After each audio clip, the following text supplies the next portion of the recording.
معزز ناظرین سامعین، السلام علیکم۔ یہ ویڈیو میرے خیال میں آپ کے لیے بہت بہتر ثابت ہوگی اور انشاءاللہ تعالی آپ کے ذہنوں کے نئے دریچے کھلیں گے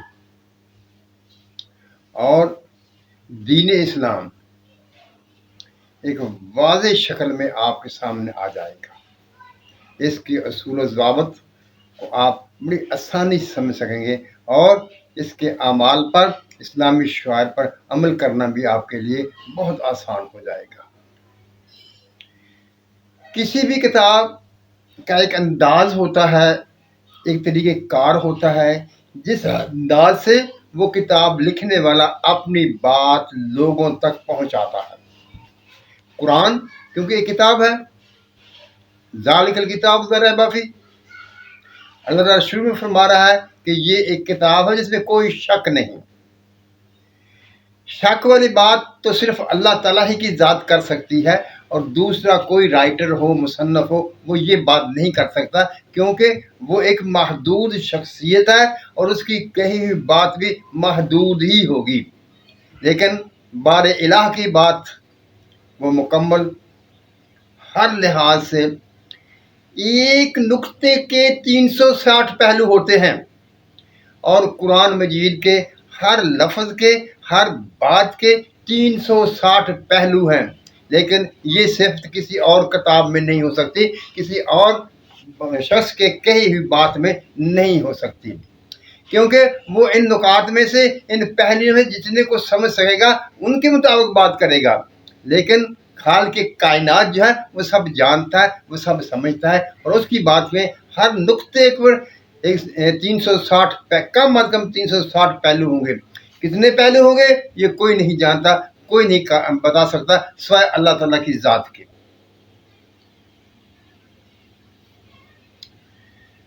جو بات میں آپ کے سامنے رکھنے لگا ہوں اور جو میں سمجھا ہوں، قرآن دو رخ لے کر چلتا ہے، اور وہ دونوں رخ انسانی طبیعت، انسانی مزاج کے مطابق ہے۔ یعنی اس کا نفس لذات کی دنیا کا طالب ہے، اور اس کی روح آخرت کے انعامات کی طالب ہے۔ اللہ تعالیٰ نے یہی دو پہلو لے کر عرف میں بات کی ہے، یعنی ایک طرف سے خوف دلایا ہے اور دوسری طرف امید دلائی ہے، انعامات کا ذکر کیا ہے۔ آپ جتنا بھی غور کر لیں گے، جتنا بھی غور کر لیں گے، یہ دو پہلو واضح طور پر کھل کر آپ کے سامنے آ جائیں گے۔ یعنی یہ سمجھ لیں کہ یہ جیسے ایک کتاب کے دو بیرونی گتے ہوتے ہیں جن میں وہ کتاب محفوظ ہوتی ہے، اسی طرح یہ قرآن کریم کے، اللہ تعالیٰ کی اس کتاب کے دو گتے ہیں۔ ایک طرف اللہ تعالیٰ نے خوف دلایا ہے اور دوسری طرف اللہ تعالیٰ نے امید دلائی ہے۔ پورے قرآن شریف کی تعلیمات انہی کے درمیان چلتی ہیں۔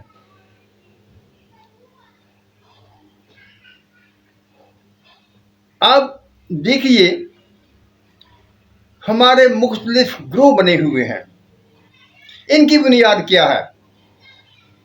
کیا یہ کسی لالچ پر ہے؟ کیا تفخر ان کی بنیاد ہے؟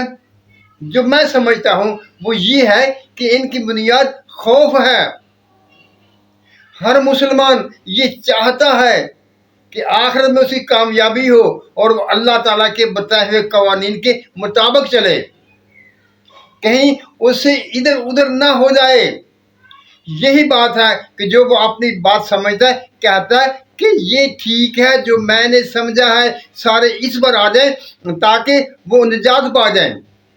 یہ نہیں ہے کہ وہ ان کی برائی چاہتا ہے، کوئی بھی فرقے والا کسی کی برائی نہیں چاہتا، وہ صرف یہ چاہتا ہے کہ ہر مسلمان اللہ تعالیٰ کی بارگاہ میں کامیاب ہو، آخری امتحان میں کامیاب ہو جائے، اور اس کی بنیاد اسی خوف پر ہے کہ ہم کہیں غلط نہ ہو جائے، میرا بھائی کہیں غلط نہ ہو جائے، کہیں یہ ناکام نہ ہو جائے، یہ آخری امتحان میں فیل نہ ہو جائے۔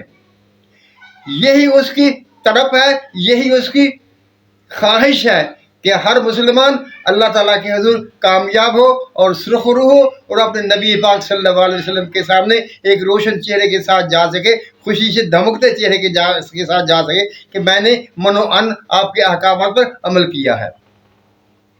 معزز ناظرین سامعین، لیکن جیسا کہ آپ بھی جانتے ہیں،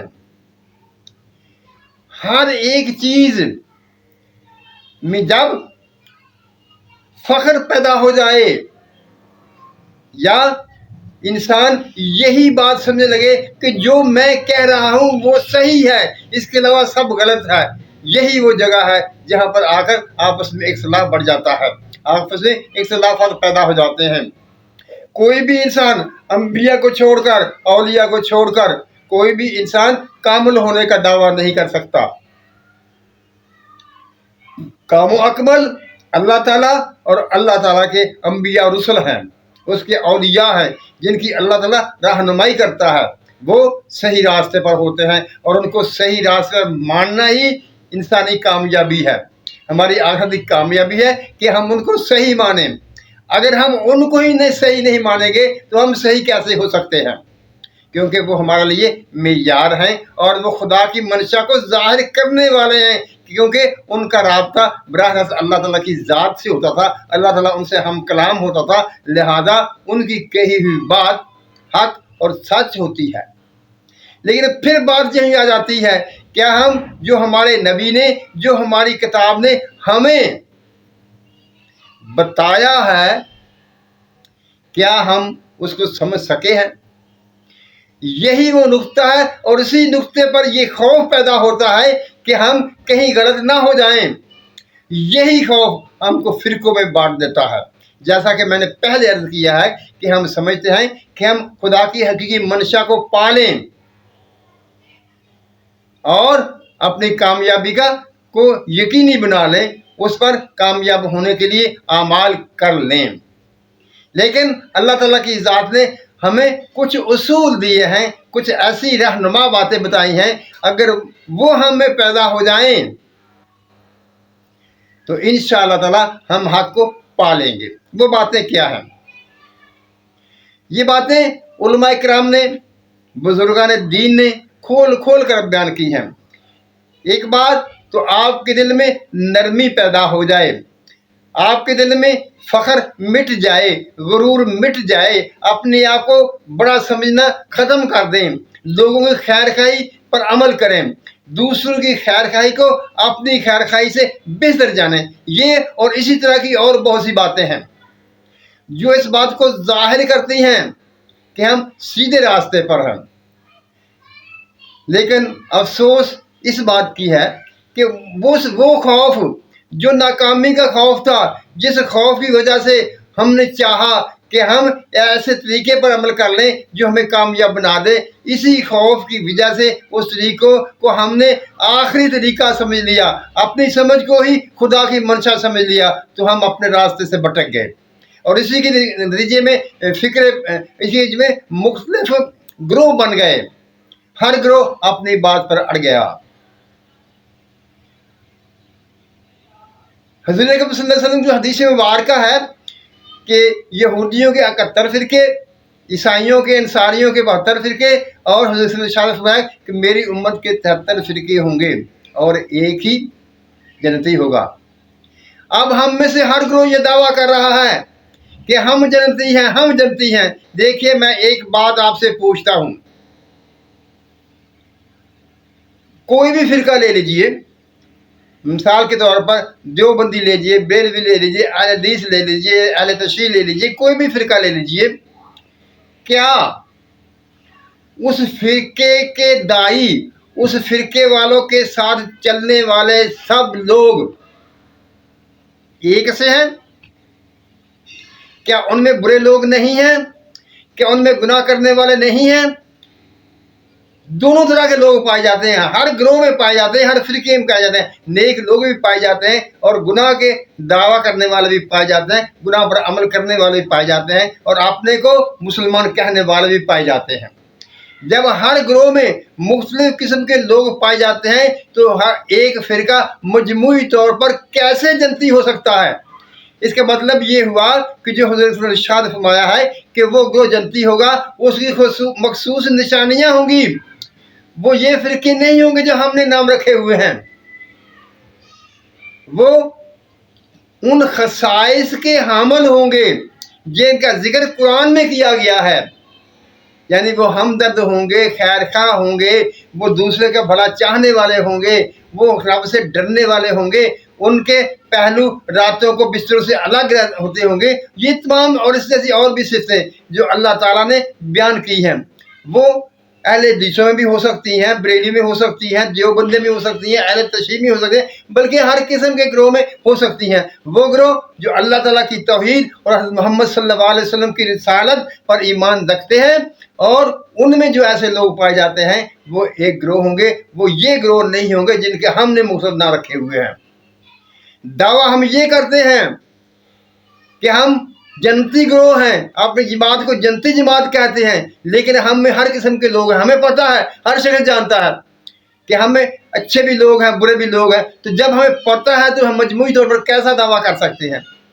اس کا مطلب یہ ہوا کہ یہ جو ہمارے گروہ ہیں یہ کوئی تقسیم نہیں ہے، تقسیم وہی ہے جو اللہ تعالیٰ نے کی ہے، جس کے نشانات اللہ تعالیٰ نے بتائے ہیں۔ معزز ناظرین سامعین، میں نے اس پر کافی دیر غور و فکر کیا تھا۔ جو میں بات سمجھا ہوں وہ یہی ہے کہ یہ گروہ، یہ نام جو ہم نے رکھے ہوئے ہیں، یہ خدا کے حضور کوئی وقت نہیں رکھتے، یہ ہماری باتیں ہیں، یہ خدا کی باتیں نہیں ہیں۔ خدا نے جو اصول دیے ہیں، خدا نے جو نشانیاں بتائی ہیں، خدا نے جو آیات بتائی ہیں، وہ کسی میں بھی ہو سکتی ہیں۔ وہ کسی ان آیات کا حامل، ان نشانیوں کا حامل کسی بھی جماعت میں کوئی شخص ہو سکتا ہے، اور وہی شخص مل کر وہ جماعت، وہ گروہ بنیں گے جو کہ جنتی ہوں گے۔ معزز ناظرین سامعین، اللہ تعالیٰ ہم سب پر رحمتوں کی بارش کرے، ہمیں سچ بولنے، سچ سننے اور سچ پر قائم رہنے کی توفیق عطا فرمائے۔ آمین۔ اللہ حافظ۔